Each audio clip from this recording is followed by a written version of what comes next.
Welcome to Healthy versus Toxic, the podcast where licensed mental health professionals explore what makes a relationship healthy or unhealthy or even abusive, all from a scientifically informed perspective.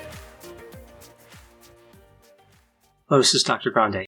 Today's question asks if I can take a look at the characteristics of a wife who's narcissistic. So in this video, I'll be focusing on a husband and wife relationship, ostensibly a relatively stable one. And this, of course, could also apply to a long-term partnership, whether or not the couple was married. The idea here is the expectations are that the couple will stay together, support each other, and work to meet common goals. Some of the things that we would expect from a long-term relationship. So I'll answer this question by looking at the 10 characteristics of a wife with narcissistic traits. There, of course, are a lot of signs. I'm focusing here on the narcissistic behaviors that would be directly observable by the husband. So first, I'll take a quick look at narcissism and then get right into the 10 characteristics here. So what is narcissism? Well, narcissism is a set of personality traits characterized by being self-centered, having a sense of entitlement, having a need for admiration, and having low agreeableness, being disagreeable. Now, when we move past this, we get into two types of narcissism, grandiose and vulnerable. With grandiose, we see characteristics like being self-confident, having superficial charm, being arrogant, being resistant to criticism, being callous, unemotional, and having externalized anger.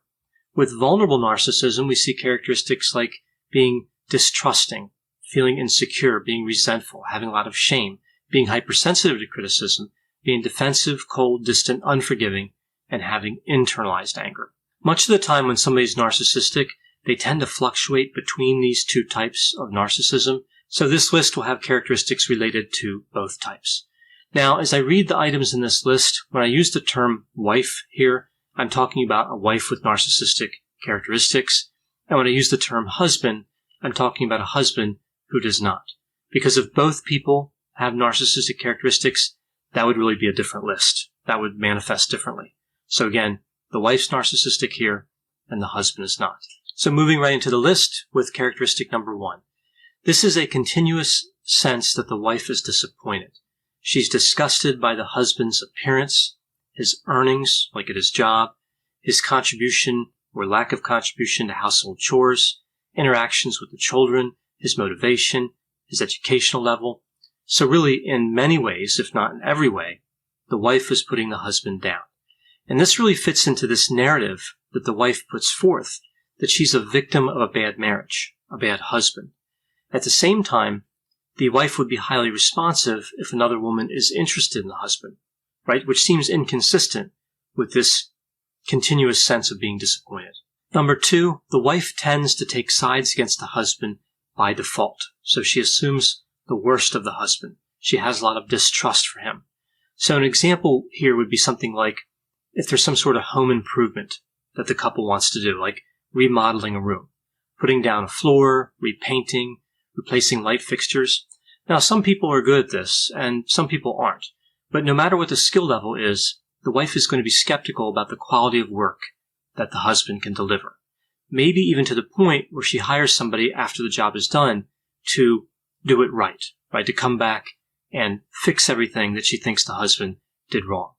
Now, the point of this isn't really to fix anything. It's to embarrass the husband and not give him any credit for being proficient at anything. Giving him credit would run against this narrative that he's a bad husband.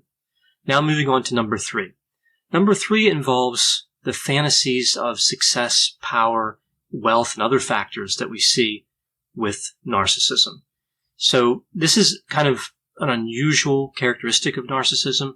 Somebody who's narcissistic has these fantasies somewhat frequently, and they tend to be fairly stable fantasies, like the same fantasy over a long period of time. Now here, with the wife who's narcissistic, we would see several that involve another partner, like a replacement for the husband. And these aren't really delivered in a subtle way. Now, narcissistic fantasies extend into the future most of the time, but they can also be in the present and in the past. This is one of those kind of unusual angles that we see here with these fantasies.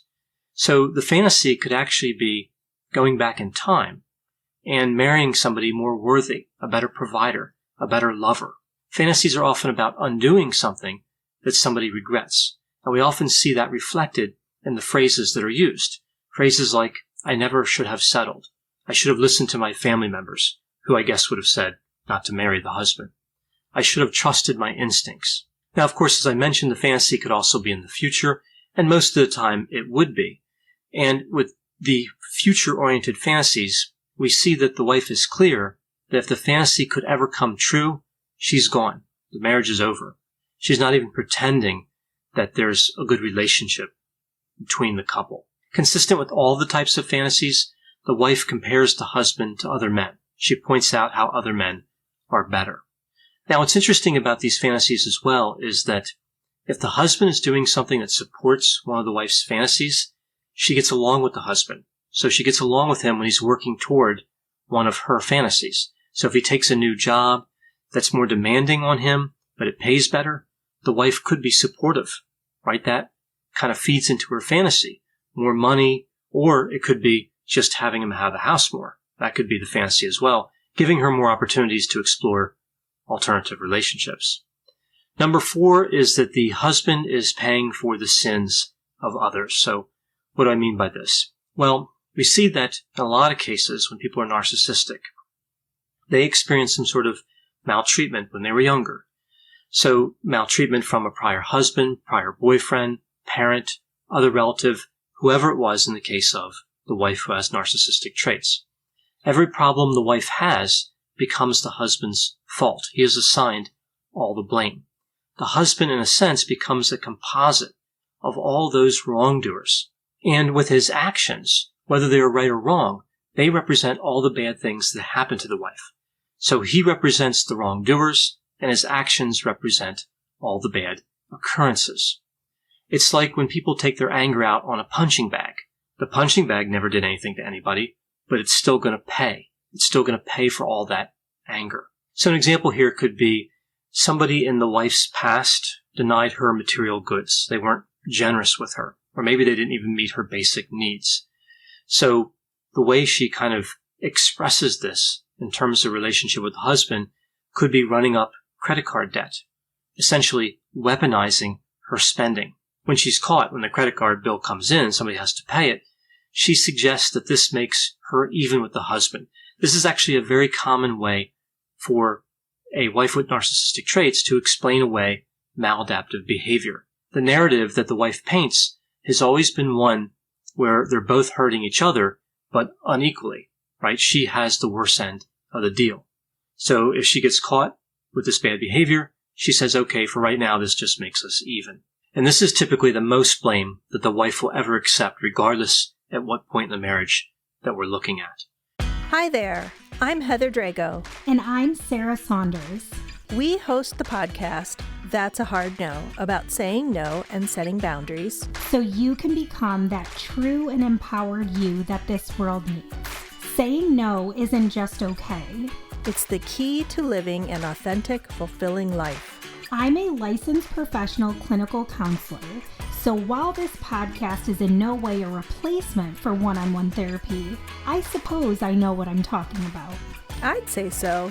We talk about learning to say no and set healthy boundaries and how it impacts mental health, physical health, relationships, parenthood, and more. Subscribe wherever you get your podcasts and visit our website, hardnopodcast.com. We're here to help you find your no and say it unapologetically.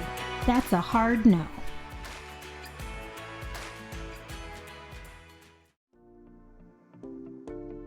Welcome to the Bravery Academy. My name is Emma Ferris and I'm your host.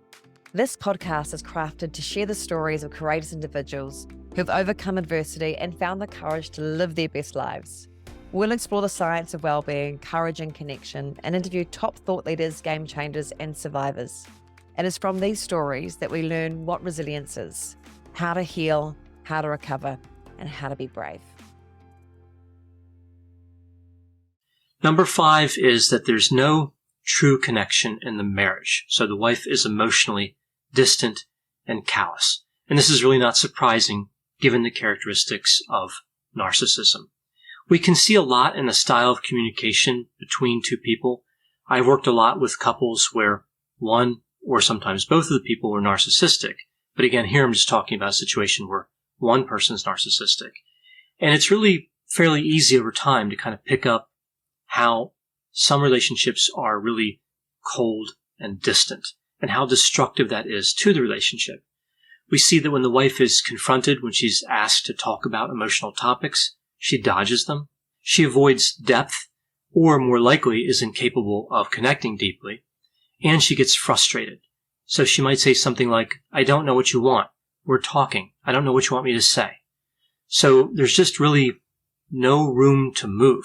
There's no room to move more deeply. The wife gets stuck in the narcissism, right? It's a block to moving into an emotionally fulfilling and close relationship. Movie number 6, we see here the wife prevents the husband from making friends, venting frustrations, or seeking support.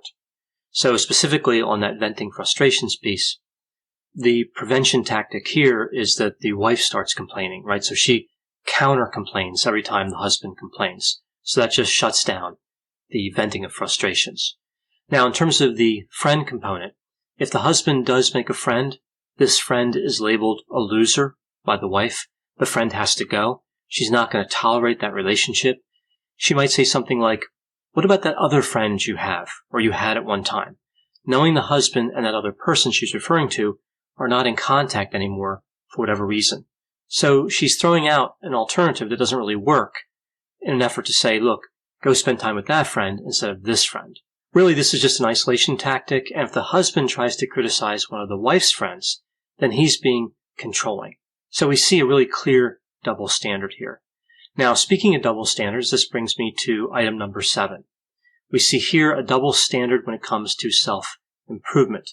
So if the husband suggests to the wife that she could change some behavior, that a change might be good for the relationship, he gets this strong negative reaction and blame shifting, making it about the husband instead of about the wife.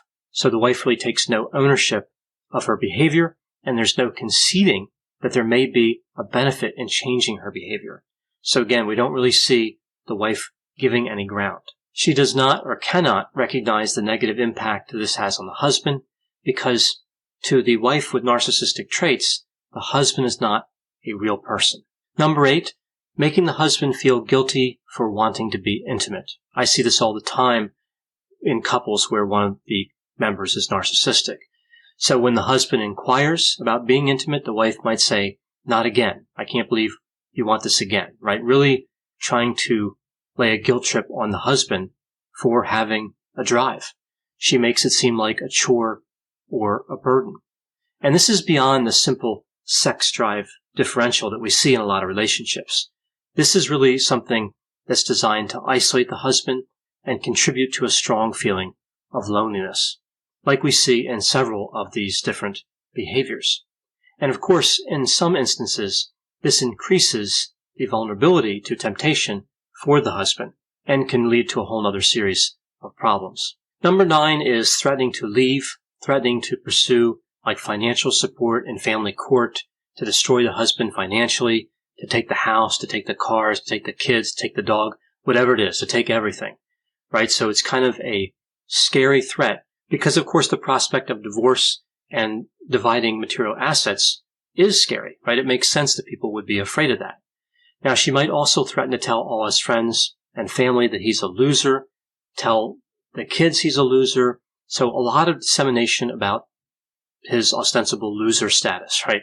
So this is actually a fairly effective method of manipulation because this threat of hurting him financially and hurting his reputation is, again, very strong. It's a powerful threat, and it's used to eliminate scrutiny. It's really a distraction technique. Usually we see this threat issued when the husband has some sort of criticism of the wife. And of course, that criticism is shut down right away after this manipulation tactic is deployed. And this moves us to number 10 on the list, thoughtlessness. So there are many examples of thoughtlessness in these type of relationships. We see like not getting gifts on special days like Christmas or Valentine's Day or the husband's birthday, or buying gifts that show little thought. If the husband expresses any type of negative sentiment about these gifts, like if he dislikes the gifts, he gets a strong reaction. So really, he's discouraged from doing that. We also see here that in terms of being thoughtless, the wife inserts herself into every purchase that the husband makes. Say, for instance, the husband wants to buy a new smartphone. The wife might say, "What are you getting from me if you're getting that for yourself? I'm not going to carry around this old phone if you're getting a new one." Also, the wife can leave the husband out of important plans, like vacation plans or dinner plans or something like that. "Oh, I didn't know you wanted to go there. You never expressed an interest in that before." So really just kind of self-centered. Now, the paradox about this lack of thoughtfulness is that the husband can see the thoughtfulness that he would want. It's the thoughtfulness that the wife directs at herself. So the husband sees it all the time. It's on display clearly in this relationship, but no part of that is for him. So in a sense, the wife looks capable. She knows how to be thoughtful, but she's choosing not to invest any effort or caring in the marital relationship.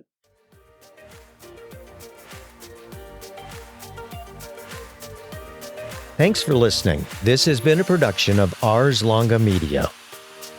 The producers for this show are Christopher Breitigan and Madison Linden. The executive producer is Dr. Patrick Beeman. For more content, please visit our website at arslonga.media.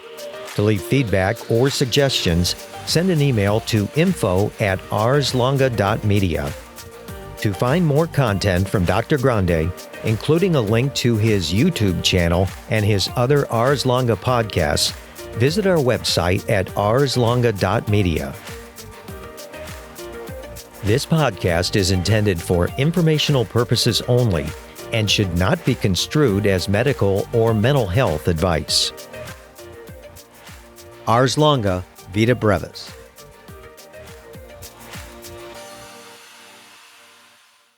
Hi, I'm Matt Harris. Seton Tucker and I host the podcast Impact of Influence, which for 2 years covered in depth Alec Murdaugh, who was eventually convicted in 2023 of murdering his wife Maggie and son Paul. That story continues to evolve, and we will cover that. Plus, we will tell you stories of other true crime events that have happened in the South. Please join us on Impact of Influence. And give us a follow on the Impact of Influence Facebook page.